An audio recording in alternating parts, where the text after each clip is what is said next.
I think it's safe to say that we'd all like to become a little bit more consistent in the game of golf. Hi guys, I'm Rotary Swing instructor Chris Tyler, and Rory Mcilroy has taken the word consistency into a whole nother dimension. This week I'm going to be focusing on how he keeps his golf swing so synced up with his hands and his arms and what they're doing throughout the entire golf swing so you can learn how to play more consistent golf. Let's go ahead and get started.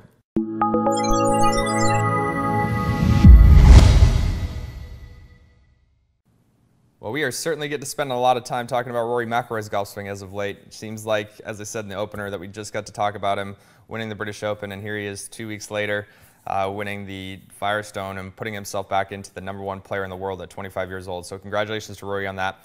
Now, I know a lot of the videos that we've talked about with Rory has always been built around power and speed.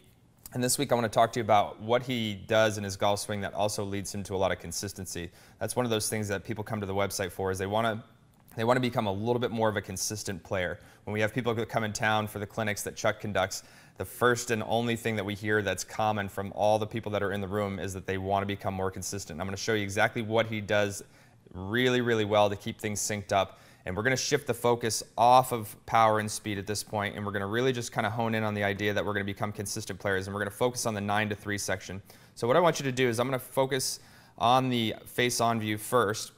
And you're going to see here at the 9 o'clock position, what he's done is the hands and arms have done very little to this point. Okay, the hands and arms are basically just hanging onto the golf club, and they're helping establish width in the golf swing. All right, so here we are at the 9 o'clock position, both face on and down the line. And you're going to see that his shoulders have rotated 45 degrees and that both arms have stayed very straight into this turn. Now that's absolutely pivotal for you people that are working on takeaway that have a problem with getting the club stuck inside, or you get the hands and arms to really start the golf club back. One of the key checkpoints you want to look for is that the center of the chest is in line with the club head. All right, in line with the hands and then in line with the club head at the completed part of the takeaway. So you can see he's done just that. So what I try to get my students to do is feel like you're rotating the buttons on your golf shirt at the same rate as your club head through the takeaway. Keep both arms nice and straight. They're not really doing anything, just hanging onto the golf club. So that's a good checkpoint for you guys when you're out there in the range. Try to keep that club head rotating at the same rate as your buttons through the takeaway, and keep both arms straight, and you'll stay nice and wide, and you'll stay in sync.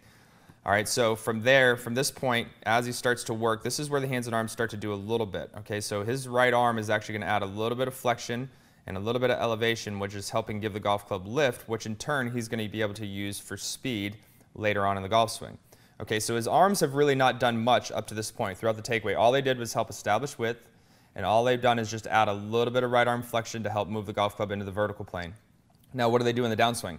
Again, they're not going to do much. Okay, so you're going to notice over here on the down the line perspective that his hands and arms are just a fraction deep in relation to his right shoulder. So a lot of players get their hands above the right shoulder. All right, so we need to be able to get these hands and arms back out in front. And how do we do that? We are going to use the left side of the body. When we create torso rotation, that is what's actually going to move the hands and arms back out in front. We're also going to allow gravity to let the hands and arms to start to fall back below the 9 o'clock region or down into that 9 o'clock region so that we can release. A lot of players are trying to figure out how to sequence golf swings, and they're trying to use their arms to get back into the hitting area as much as they can, and they're really just trying to struggle, or you're going to struggle with consistency, because now you're developing a lot of timing in the move. So what Rory's done is he's used more of his body to move the golf club to the top part of the golf swing and just a little arm movement. So that's the whole mantra behind the rotary swing, is big body turns, small arm movements. All right, so let's go ahead and start down here. And you're going to see as he starts the golf club down, he's not really doing much of anything with the hands and the arms. They're really just kind of falling, and they're moving back out in front of the body by creating that rotation from the lead side. So he's gotten seated into his left side, and he's using those left obliques right in here to start to pull that hip away from the target. Now, as a chain reaction of events, what's happening is that's creating torso rotation, and that's moving the hands and arms back out in front and getting him set up for the release part of the golf swing. So now as the hands and arms are back down into the 9 o'clock region, he's been able to maintain his lag. You can see both face on and down the line at this point. And like I said, the hands and arms have not done much. All they've done is just allowed gravity to pull them down to the ground, and rotation has moved them back out in front. And now what he's doing, this is where the hands and arms become active through the release. Okay, you're going to see the right arm really unfold. And you're going to see rotation and extension. All right, so 9 o'clock region, hands and arms are falling, and then you're going to see the release of the right arm, that angle on the right arm, and you're going to see the extension and the rotation of both forearms. All right, so this is what's going on. This is what really good, solid, fundamental players do, is that they don't allow the hands and arms to do much. All right, you want the hands and arms to do very little until the release. We have that great video that you're always going to hear me talk about, is 5 minutes to a perfect release. That's a video that teaches you how to release the golf club through the hitting area. There's another great video and a great drill on the website called the 9 to 3 video, and that's really where a lot of golf, or a lot of consistent golf, is made. So if you go and focus on that particular drill alone, the 9 to 3 drill, you're going to be able to have a clear understanding of what the hands and arms are doing through the hitting area. Then what I want you to do is kind of work backwards, all right? Then go over to the takeaway and make sure that your hands and arms aren't doing much into the 9 o'clock region. Then make sure you get your backswing really kind of fine-tuned, that you move the club up into the vertical plane by just adding a little bit of right arm flexion. All right, then allow the hands and arms not to do much to get back down to the 9 o'clock region. Now after you've trained the 9 to 3, you're back down into that area, and you can go ahead and just release it through the hitting area properly, and you're going to be on top of your golf shot and playing a lot of consistent golf. So that's the name of the game, is that if you want consistency, focus in on the 9 to 3 area, because that's where the hands and arms are getting through the hitting area, and that's where you're going to be able to lead to some great ball striking.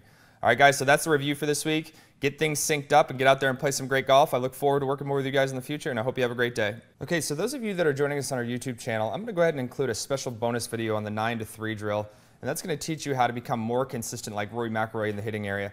And remember, if you like this video, go ahead and click the like button below, and if you have any questions or comments, please post those up and we'll get to them as best we can. I look forward to working more with you guys in the future. Now let's get out there and play some great golf. The 9 to 3 drill has been something that we've talked a lot about on the website and in the forums, and especially in the clinics, because the students who've gone through the clinics have spent a lot of time learning how to do this drill correctly, because it is 90% of the golf swing.